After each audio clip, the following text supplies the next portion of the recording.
Alright, I'm Esteban Quintero, and this is my conduction temperature profile project for heat and mass transfer. So here's the original scenario. So this is a satellite in orbit. It's giving and receiving radiation. So we're given the radius, the thermal conductivity, emissivity, absorptivity, Q dot incident, and then our initial temperature, which would be 273 Kelvin. And then we're also given, we also end up getting two boundary conditions, our symmetrical boundary condition as well as our convection boundary condition. So here's deriving the equations. So we start off with our first law, and then we end up getting steady state equaling 0, and we get that K over. And then we go down and we integrate on both sides, and we get our C1, and we also get that R over, we divide by that R squared.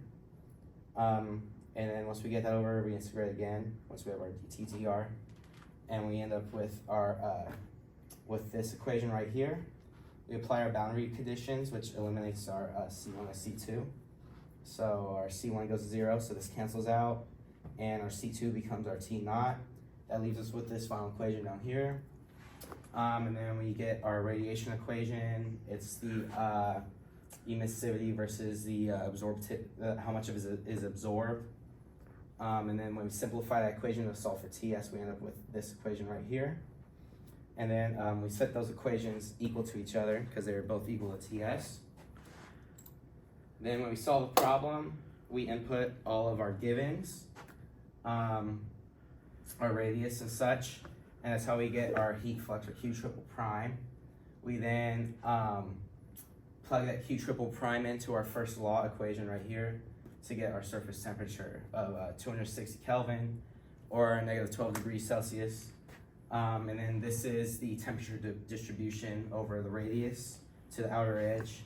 And we can see that surface temperature seems to increase about exponentially, or decrease exponentially as it gets towards the outer radius. So first parameter change, conductivity change. So as we increase our K value, thermal conductivity, our temperature, surface temperature increases with a logarithmic scale. So it increases really, really sharp and then levels out. Our second one is our heat flux change. So as our heat flux increases, we can see that our surface temperature decreases linearly. That would make sense considering that our heat flux is volumetric.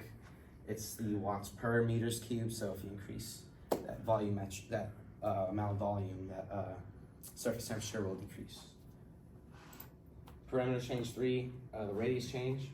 As we discussed before, it is exponential. This is very zoomed out, so it looks almost linear. It's probably a very small exponential decrease. But yeah, as we increase our radius even more, so our temperature decreases in that manner. So here are our results.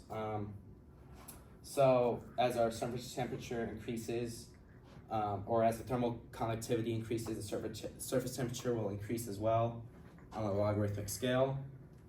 So changing that K or changing the material will have an effect. Parameter change 2, our surface temperature decreases linearly as the heat flux increases.